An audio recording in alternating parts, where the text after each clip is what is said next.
Sir இன்னும் முக்கியமான விஷயம், ஐயுஎம்எல் வரேன்ட்டாங்க, விடுதலை செஞ்சு அநேகமா வந்துருவாங்க. இந்த மாதிரி இவங்க வர்றதன் மூலமாக திமுக யார் இருப்பாங்க அடுத்த கூட்டணி உடஞ்சி போச்சுங்களே. எப்படி அதிமுக அம்மையார் ஜெயலலிதா மரணத்துக்கு பிறகு அதிமுக சிக்கு பிக்குன்னு துண்டு துண்டு துண்ட சூரத்தங்க மாதிரி உடஞ்சி போச்சு. 2028க்குள் 2029 லோக்சபா தேர்தலுக்கு முன்னதாக விஜய் அதிமுக எப்படி இருந்தோ அதே மாதிரி திமுகவை ஆக்கி விடுவார். திமுக சிக்கு உடஞ்சு போடும் தான் என்னோட கருத்து. அது ஒரு பலமான கட்சி, எத்தனையோ தோல்விகளை பார்த்திருக்கு, எத்தனையோ 2 சீட்லாம் வந்த நிலைமை பார்த்திருக்கு. அது எப்படி உடையும் சொல்றீங்க? அதிமுக பார்க்கல என்ன? அங்கே தலைமைக்கு வெற்றிடம் இருந்துச்சு, இங்க திரு ஸ்டாலின் பலமா இருக்காரு, அதுக்கப்புறம் உதயநிதி ஸ்டாலின் இருக்காரு. அப்படி இருக்கும்போது திமுக பலமா தானே இருக்கும். அப்ப நீங்க 100 சீட்டான எடுத்துக்கணும் இல்ல?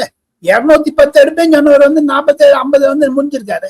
அது ஏன் லீடர்ஷிப் இல்லைன்னு தானே தெரியுதுங்க. எல்லாமே வேல்முருகன் ஏங்க வெளில போறாரு? அதிகாரிகளை நம்பி ஆட்சி பண்றேன்னு எங்க Congress before election after election திமுகவை நம்பல, எங்க திருமாவளவன் நம்பல. ஒவ்வொரு கட்சியும் உடைச்சாருங்க ஸ்டாலின். திருமாவளவன் ஆதவ அர்ஜுனாவை எடுத்தாரு. அதே மாதிரி மதிமுக நான் ஏற்கனவே பேசியிருக்கோம் நம்ம அதை பத்தி. மதிமுக உடைச்சார். அவர் செய்த பாவத்தையே அவர் மேல அடிச்சிருந்தார், வேற ஒண்ணுமே இல்லை.